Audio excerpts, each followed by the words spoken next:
নবীজিকে রওজা মুবারকে রাখা হলো। এখনো নবী রওজায় কান্দি, বাবাজি উম্মতের জন্য কান্না করতেছে। কথা বলা আমার দয়ালে নবী যেই দেশে ঘুমায় আমার জিন্দা, বলেন না, প্রেম যদি শিখিবি রে মন, প্রেম যদি শিখিবি রে মন, সবে চেরে চল মদিনায়, আইরে সবে চেরে চল মদিনায় আমার দয়াল নবী যেই দেশে ঘুমায় আমার জিন্দা। তোরা দেখলে ছবি পাগল হবি, দেখলে ছবি পাগল হবি, কাঁদবে বসে নিরালায়, আইরে কাঁদবে বসে নিরালায় আমার দয়াল নবী যেই দেশে ঘুমায় আমার জিন্দা। আল্লাহুম্মা সাল্লি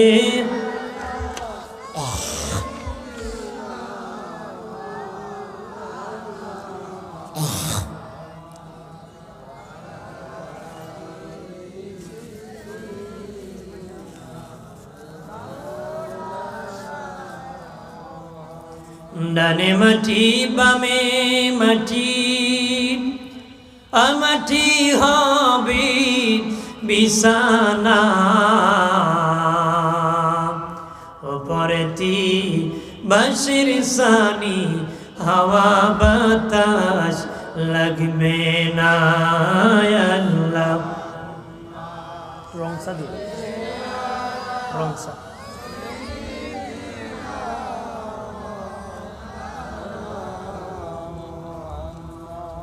ওয়াইলালি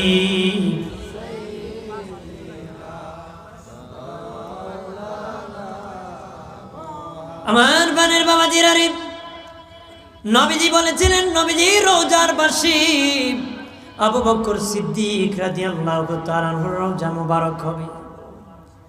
নবীজির ইন্তিকালের শরীফের পরে প্রথম খলিফা হলেন আবু বকর সিদ্দিক রাদিয়াল্লাহু তাআলা আনহু। ওনার বাবা ইন্তিকালের সময় যখন অসুস্থ হয়ে পড়লেন, হযরত আলী রাদিয়াল্লাহু তাআলা আনহু দেখতে গেলেন, গিয়া যখন সালাম দিলেন, হযরত আবু বকর বলে, আলী রে, আমার ইন্তিকালের পরে তুমি গোসলটা করাবা, আর গোসলের পরে আমার কবর খনন করবা না, জানাজা পড়িয়া আল্লাহ নবীর রওজার পাশে যাইয়া আমার কবরের জায়গার আবার অনুমতি নিবারে। হযরত আলী বলে, নবী তো অনুমতি দিয়ে গেছে, আবার কেন? সিদ্দিক আকবর ডেকে বলে, আলী রে, রে আলী, আমি দেশ চালাইছি নবীর বিদায়ের পরে রে, নবী বেজার হয়ে যেতে পারে, আমার চলাতে কোনো ভুল হতে পারে, নবী খুশি আছে না বেজার আছে রে, আমি আলী জানি না, হয়তো নবী রাগ করতে পারেন, আমি চালাইতে কোনো ভুল হতে পারে, এই জন্য ইন্তিকালের পরে আবার অনুমতি নিয়ে দাফন করবারে। একটু চিল্লায় বলি আল্লাহু আকবার।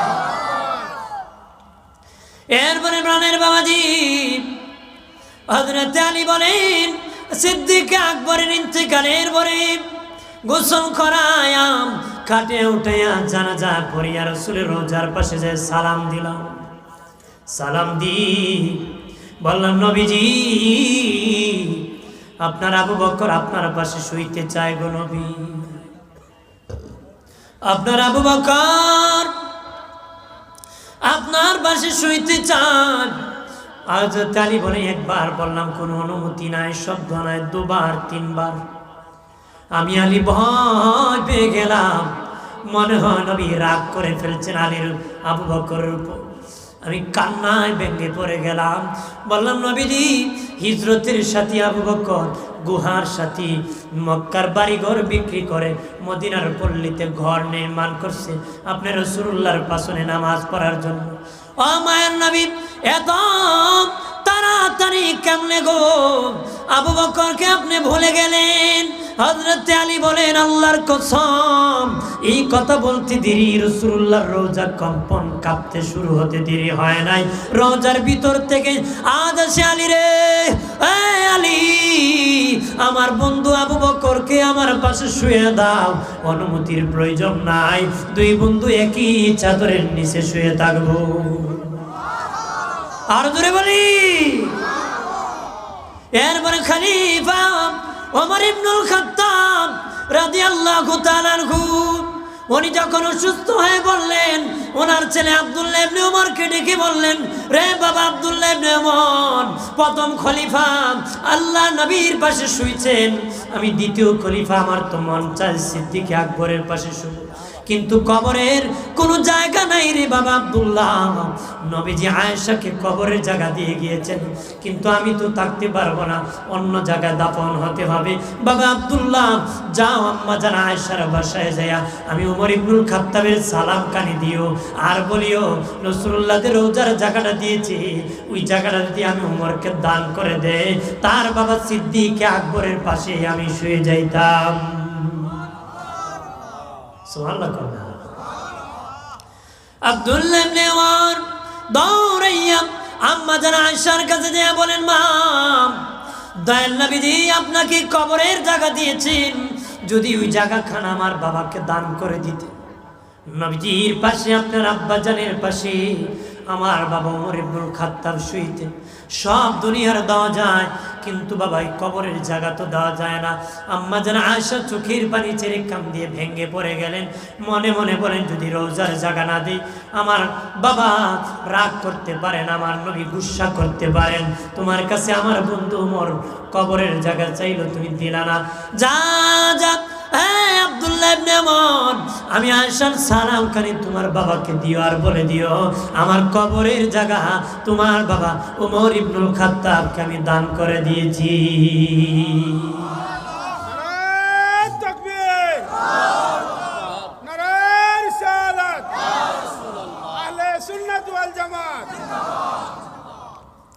এই জন্য হযরতে মা আয়েশার কবর হয় নাই, হযরত ওমর ইবনুল খাত্তাবের শীষ মার্কেরও তালু শীষ কম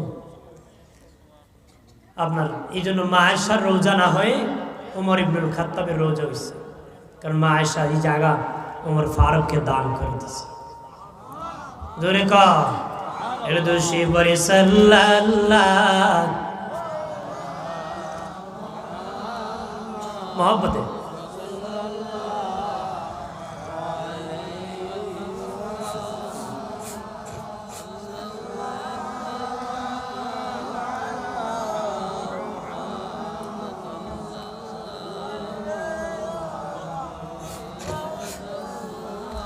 চাচা হয়ে আবু লাহাব নবীর কালেমা পড়ে নাই, দোজাহানের বাদশা নবী আবু জাহেল মানে নাই।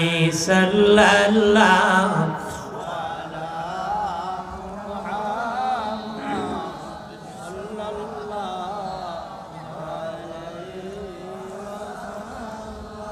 সাল্লাল্লাহু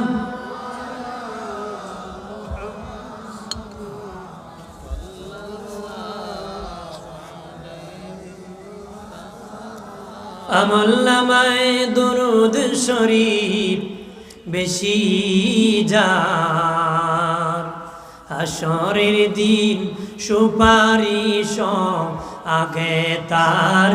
সাল্লাল্লাহু মোহাম্মদ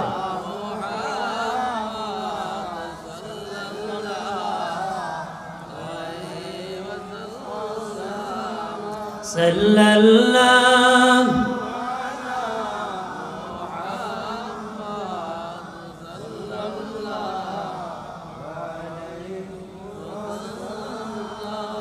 আমার বানের বাবা দিনারে, ওই কবর দেশে আমাকেও যেতে হবে রে, আপনাকেও যেতে হবে। এখন যারা কবরবাসী ওরা আমাদের আগে কবরবাসী, আমরা তাদের পরে কবরবাসী।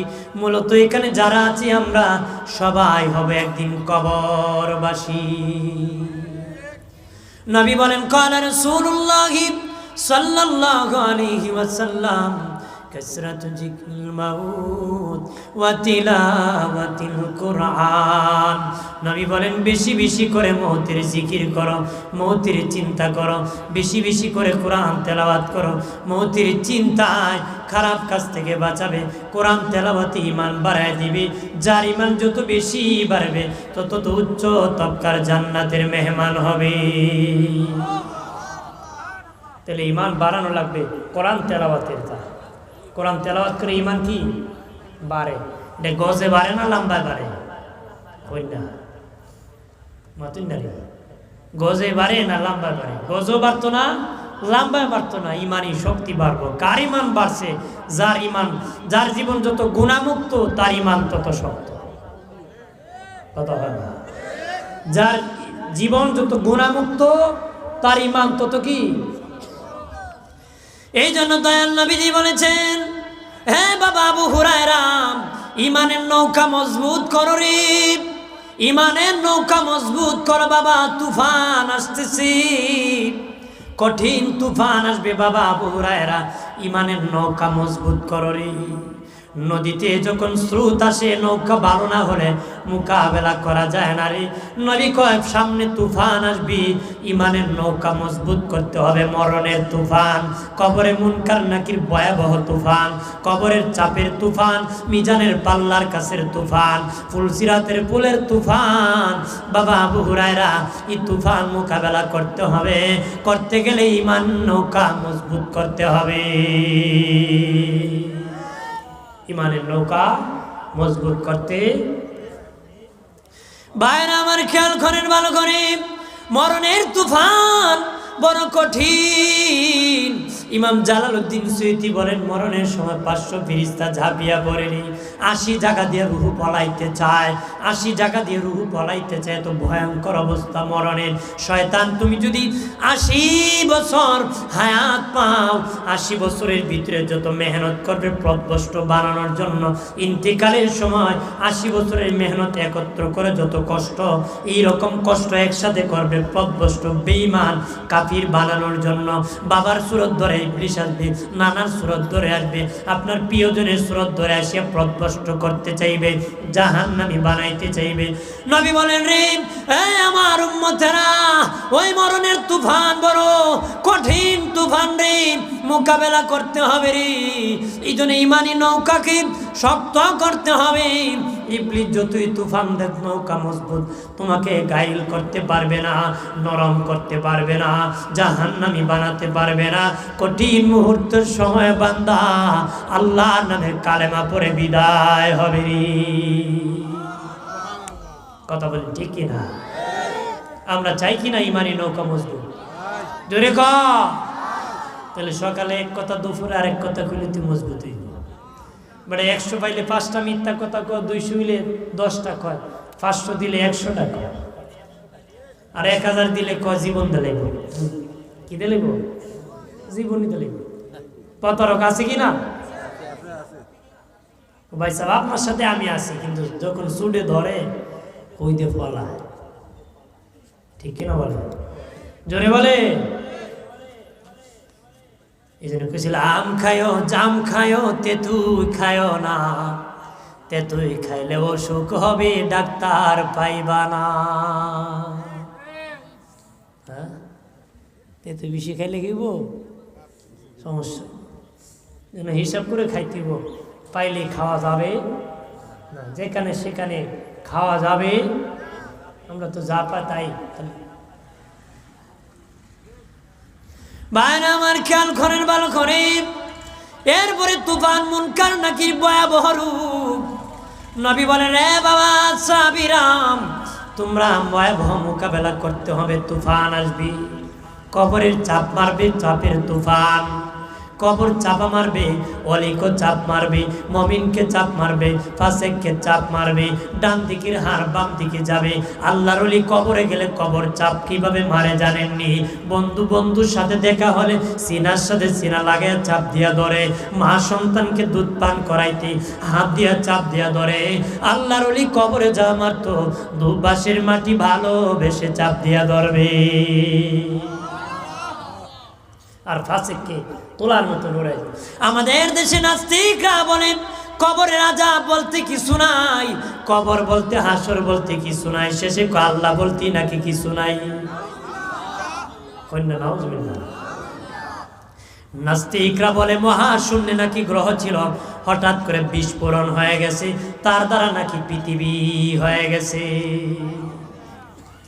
আল্লাহ আবার কি, মহাশূন্যে গ্রহ ছিল, হঠাৎ করে বিস্ফোরণ হয়েছে, পৃথিবী হয়ে গেছে। আমি যদি এখন কই ভাইরা এখানে একটা লোহার টুকরা ছিল, হঠাৎ করে বিস্ফোরণ হয়ে এক টুকরা দিয়ে মেশিন হয়েছে, তার হয়েছে, বক্স হয়েছে, ইউনিট হয়েছে, হরেন হয়েছে, মাইক্রোফোন হয়েছে, স্ট্যান্ড হয়েছে, তার হয়েছে, ভাইরা সব মিলে মাইক হয়ে গেছে।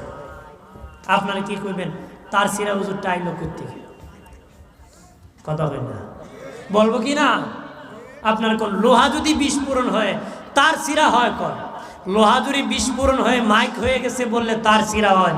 যারা কেউ মহাশূন্যে বিস্ফোরণে পৃথিবী হয়েছে এরা তার কেমন শিখছে? মাতুন নারী কইতে পারো না, এরা শিক্ষিত মানুষ, এরা আবার তার কেমন? শিক্ষিত লোকের তার বেশি ছিঁড়ে, হ্যাঁ বেশি ছিঁড়ে না নেই। এক শিক্ষা অফিসার গেছিল এক শিক্ষা প্রতিষ্ঠান, ক্লাসরুমে ঢুইকা কয় এখন কোন ক্লাস রে? ছাত্র অঙ্কের ক্লাস। কত একটা অঙ্ক কর, বালা সময় আছে। তোমাদের গেট থেকে ক্লাসরুমে আসতে আমার 10 মিনিট সময় লাগছে, বলো তো আমার বয়স কত? বুঝছেন নি অঙ্ক? তো ছাত্ররা কাগজ কলম ফালায় বসে রেখে একটা এমনি আঁকায়। প্রত্যেক ক্লাসে কিন্তু একজন পণ্ডিত, দুই একজন পণ্ডিত ফুলা বানতে, এক পণ্ডিত এমনি আঁকাইতেছে। কিছুক্ষণ পরে অফিসার কয় অঙ্ক করছো রে? স্যার আমি করছি। বয়স কত? স্যার আপনার বয়স 60। আন্তাজি কইছে, লেগে গেছে। এখন কইতেছে অঙ্ক করতে তো সূত্র লাগে রে, তুই কোন সূত্রে অঙ্ক করছ? অঙ্ক করতে সূত্র লাগে না? কইতেছে অফিসারে তুই কোন সূত্রে অঙ্ক করছিস? স্যার অবশ্যই সূত্র আছে, বিনা সূত্রে আমি অঙ্ক করছি। কি সূত্র? আমার বাড়ির পাশে একটা ভাই আছে, আধা পাগল বয়স 30, আপনি পুরা পাগল বয়স 60। কারণ আধা পাগলের বয়স দিয়ে 30 হয়, পুরা পাগলের বয়স কত? নাস্তিকরা পুরা পাগল, পাগল ছাগল ছাড়া এমন কথা বলতে পারে? আমার প্রাণের দুস্থ বুজুর্গরা খেয়াল করেন ভালো করিয়া, বাবাজি কবর চাপা মারবে রে, ভয়ঙ্কর অবস্থা। আল্লাহ নবীর সাহাবী সাদ ইবনে মুআজ রাদিয়াল্লাহু তাআলা আনহুর ইন্তেকালের পরে নবীজি নিজে জানাজার ইমামতি করেছেন। লাশ যখন খাটিয়ে উঠায় নিয়েছে, নবীজি পাছনে পাছনে কদম ফেলতেছেন, কিন্তু বুড়ি আঙ্গুলি মুবারকে নবী ভর করে যাচ্ছেন, পুরা পা মুবারক জমিনে ফেলতেছেন না। সাহাবীরা কো নবীজি মায়ের নবী পায় নাকি ব্যথা পাইছেন নাকি পা মুবারকে, পা কেন পুরা ফেলতেছেন না জমিনে? নবী কো আমি যা দেখি রে তোমরা তা দেখো না বাবা সাহাবীরা। আমার সাদ ইবনে মুআজের জানাজায় এত ফেরেশতা নাজিল হইছে, আমি রাসূলুল্লাহ কদম রাখার জায়গা পাইতেছি না রে। এরপরে সাদ ইবনে মুআজ রাদিয়াল্লাহু তাআলা আনহুকে কবরে নামায় দিয়া মাটি চাপা দিয়া নবীজি 2 হাত বাড়াইয়া কান্নায় ভেঙে পড়ে গেলেন। আল্লাহু আকবার বলেন না? সাহাবীরা বলে নবীজি ও মায়ের নবী কি জন্য গো এইভাবে কান্না করতেছেন? নবী কো আমার সাদ ইবনে মুআজকে যখন কবরে রাখিয়া মাটি চাপা দিয়েছি রে, দুপাশের মাটি আমার সাদ ইবনে মুআজকে চাপ মারা শুরু করছে। আমি রাসূলুল্লাহ দেখি সইতে পারি নাই, কান্নায় ভেঙে পড়েছি। আমার সাদ ইবনে মুআজের জন্য দোয়া করেছি। আমি রাসূলুল্লাহ দোয়া করার কারণে আমার সাদ ইবনে মুআজের কবর জান্নাতের বাগান হয়ে গেছে। যার জানাজায় ফেরেশতা নাজিল হয়েছে তার কবরের মাটি যদি চাপা মারে রে, না জানি আমার আপনার কবর কেমন চাপা মারে। আমার কবর কি করে রে? তোমার কবর কি চাপা মারে রে? না জানি কেমন অবস্থা হয় রে মুমিন। নবী বলেছেন উসমান ফিল জান্নাহ, উসমান গনি জান্নাতি। ওই উসমান গনি জিন্নুরাইন রাদিয়াল্লাহু তাআলা কবরের পাশে গেলে কাঁদতে কাঁদতে খেজুর গাছের রসের মতন টপ টপ করে পানি পড়তো, দাড়ি মুবারক ভিজে যেত। সাহাবীরা বলতো উসমান গনি ভাই জাহান্নামের বয়ান করে এমন কান্না করেন না, কবরের পাশে কেন এমন কান্না করেন?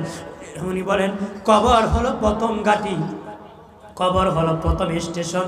কবরে যারা ধরা পড়ে যাবে সব জায়গায় ধরা পড়ে যাবে, কবরে যারা নাজাত পাবে সব জায়গায় নাজাত পাবে। আমি উসমান গনির ভয় হয় কবরে নি ধরা পড়ে যায়, এই জন্য কবর দেখলে কাঁদতে কাঁদতে বেহুশ হয়ে যায়। কবর দেখলে কি তুমি কান্না করি। বাইরে আমার খেয়াল করেন ভালো করে, বাইরে আমার ও বাবাজি, এই জন্য কবরকে সম্মান করবা বাবা। আমার দেশে কবরের পাশে গরু বাঁধে, কবরের উপর গরু রাখে, কবরের পাশে গরুর গোবর ফেলে দে, কবরকে সমানভাবে রাস্তা বানায় দে। বাবাজি কাজ করবা না, কবর দেওয়া যে সম্মানার্থী। বারা গরু ছাগল মরলে ফেলে দে মানুষ, মানুষ মরলে কবর দেওয়া হয় না সম্মানার্থী। কবরটা মানুষের সম্মানার্থে দেওয়া হয়, আর কোনো কারণে না। অন্য প্রাণী মরলে মানুষ ফেলে দেয়, কিন্তু মানুষ মরলে দাফন করে, এটা ইজ্জত। এটা মানুষের কি কবর সমান করবেন না, একটু উঁচু রাখবেন, এটা মানুষের সম্মান, এটা মানুষের কি সম্মান। এই ইজ্জত করতে রাজি আছি তো? জোরে কর। কবরের পাশে জুয়াও মারে, মদও খায়। জুয়া করতো আপনার দেশে আসেনি? কথা খারাপ।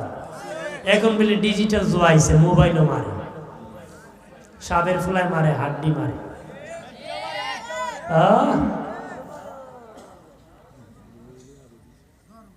কত সম্মানিত পিতাকে লজ্জায় ফেলে দিছে এই শয়তানেরা। যুবক রে যুবক, নেশা করিস না বাবা, আবা খাইস না, খেনে খাবি। এই জুয়া কেন মারস রে? তোর কারণে তোর সম্মানিত পিতা মানুষের সামনে লজ্জায় পড়ে যাইতেছে। অমুক ভাই সব ভালো ছিল, ছেলেটারই খারাপ হয়ে গেছে রে। অনুরোধ করে বলি এমন সন্তান হয় না যে সন্তানের কারণে বাবা মা শরম পায়। কারণ তোর মতন নাফরমানের কাছে বাল্যক মেয়ে বিয়ে দিবে না বাবাজি। বাবা মাও তোরে ভালো মানুষ মনে করে না। নেশা করলে কেউ ভালো মানুষ মনে করে? নেশা করলে মাথা ঠিক থাকে? কথা বলে না। 3 মদকুর এক পুকুরের পারে মদ খাইছে, এর পারো তো ঠিক মতো যখন নিশে হয়েছে একটা আরেকটার কয়, পুকুরও যদি আগুন লাগে মাছ কই যাইব। 2 নম্বর মাথা লেখো, দেখস না পুকুরের পারো কত বড় বট গাছ, বট গাছ ওইটি। 3 নম্বর মাথা লেখো, দূর যা, বট গাছে মাছ উঠে না, বট গাছে তো গরু উঠে। তাহলে মদ নেশা করলে এরকম মাথা আউট হয়ে যায়, ঠিক কিনা বলে? এরপরে বলি বাবাজি, সিগারেট খাবেন না, সিগারেট খাবেন না। বাবা হইয়া যখন সিগারেট খান, ছেলে ছোট্ট বয়স থেকে আমার বাবা টানে টানে, এই জন্য বেটা হাওয়া টানে টানে, ছেলেও 15 বছর বয়সে টানে। আমি নিজে দেখছি, বাপি ফুলারে কয় বিরিয়ান বেটা, বয়স 5 বছর 4 বছর, মেয়েরও পাঠায় না ফোরমান। নিজে বিড়ি হাতে নিয়ে আমারে কয় টানে আর কজোর আমার ফুলাটা খারাপ হয়ে গেছে। আমি কি করে বিড়ি খাই? আমি তো তুমিও তো খারাপ, নষ্ট করে নষ্ট। আম গাছ থেকে আম হয়, জাম গাছ থেকে জাম হয়, কাঁঠাল গাছ থেকে কাঁঠাল হয়। কাঁটাওয়ালা মান্দার গাছে ভালো কিছু আশা করা যায় না, লাকড়িও হয় না বাবা, ধুমা মারে। কথা বলেন ঠিক কিনা? বাপ ভালো তো বেটা ভালো, মা ভালো তো মেয়ে ভালো, গাই ভালো তার বাছুর ভালো, দুধ ভালো তার ঘি ভালো। কথা বলেন ঠিক কিনা? নিজে ভালো হও, সিগারেটটা ছেড়ে দাও। রমজানুল মুবারক সামনে আসতেছে রে, ইচ্ছা করলে ছেড়ে দিতে পারবা। রমজান মাসে বিড়ি সিগারেট ছেড়ে দাও।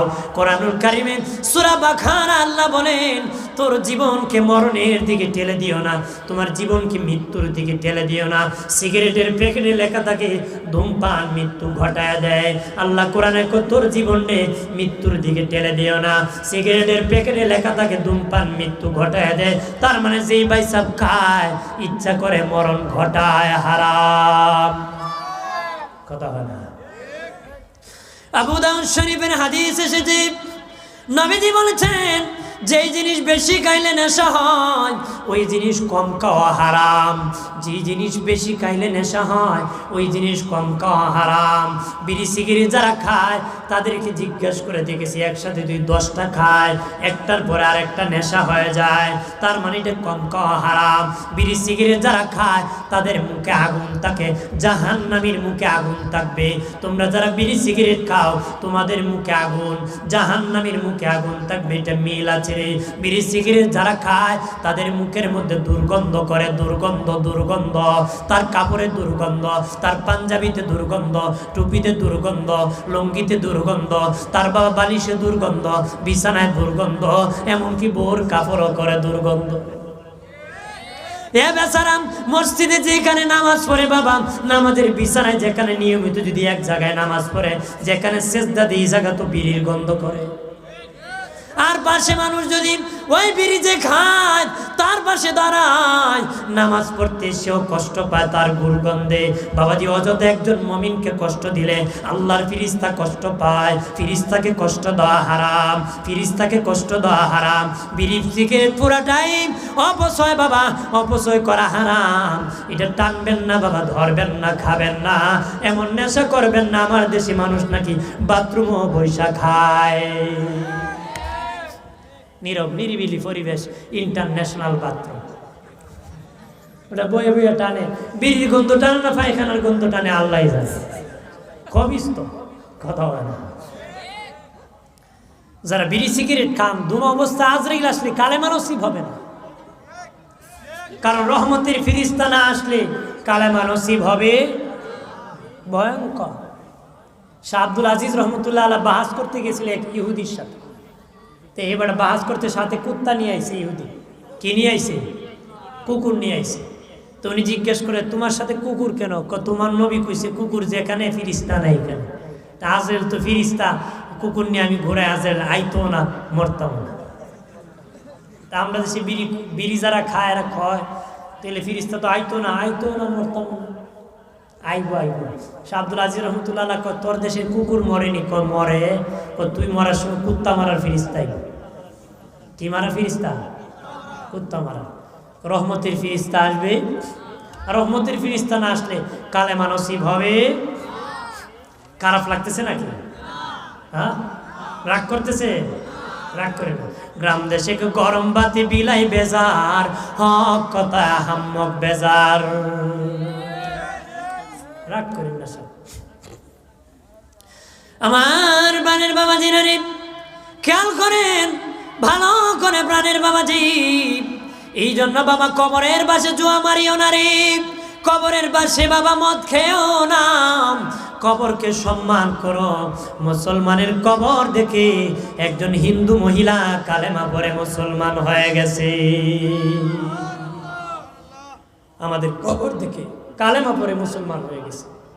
হিন্দু মহিলাকে আমার বাপ মারা গেছে, আগুন দিয়ে পুরাই দিছে, মানুষ চাপ দিয়ে ধরছে। আমার মা মরে গেছে, আগুন জ্বালিয়ে দিছে।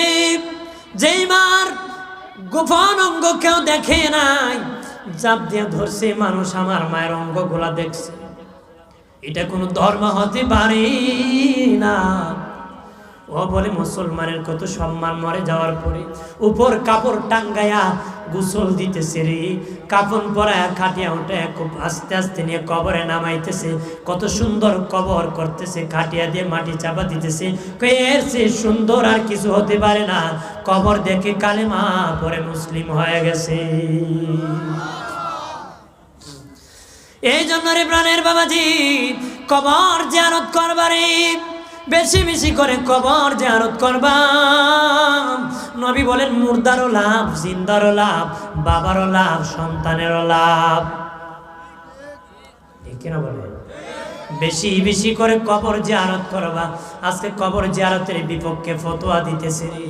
ও বেটা, ফতোয়া না দিয়ে তুই ওসিয়ত করে যা, তুই মরলে যেন তোর কবরে কেউ না যায়। মানুষকে বিপদে ফেলে দিও না। দুনিয়ার এতিম এক ঘরে না ফেলে আরেক ঘরে পায়। কবরের এতিম বড় এতিম, তার আওলাদ যদি কিছু না দেখে কিছু পায় না রে। কবরের এতিম রে ঠগায় না রে মুমিন। নিজে যেদিন কবরে যাবা টের বাবা, সেদিন কেমন এতিম হবা রে। এতিমদেরকে ঠগায় না, কবরের এতিম বড় এতিম রে। ঠগায় না। আল্লাহ নবীর সাহাবী হযরত আবু যার গিফারি রাদিয়াল্লাহু তাআলা আনহু বলেন, আল্লাহ নবীর সাথে জান্নাতুল বাকি কবরস্থানে জিয়ারতে গিয়েছি। নবীজি দুই হাত বাড়ায় জান্নাতুল বাকিতে জিয়ারত করতেছেন, কাঁদতেছেন। কাঁদতে কাঁদতে হাত উঠাইতে উঠাইতে নবী এত উপরে উঠাইছে, আমি আবু যার গিফারি নবীর বগল মুবারক পর্যন্ত দেখতে পেয়েছি। আল্লাহু আকবার বলেন না? হযরত আবু যার গিফারি বলেন, আর দয়াল নবীজি এমন দোয়া করেছেন, জান্নাতুল বাকির সবাই জান্নাতের মেহমান হয়ে গেছে। তখন আমি আবু যার তাকাইলাম, জান্নাতুল বাকির মধ্যে একটা বাঙ্গা কবর দেখা যায়। একটা বাঙ্গা কবর যদি পাইতাম, আমি বাঙ্গা কবরের ভিতর ঢুকে যাইতাম। দয়াল নবীর দোয়াটা আমি আবু যারের ব্যাপারে নসিব হয়ে যেত।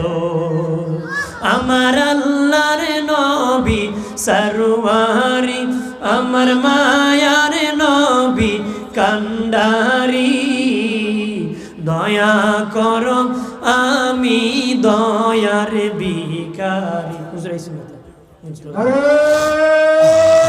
এই তাকবীর, আল্লাহু আকবার, নারে রিসালাত, ইয়া রাসূলুল্লাহ, আহলে সুন্নাত ওয়াল জামাত জিন্দাবাদ জিন্দাবাদ।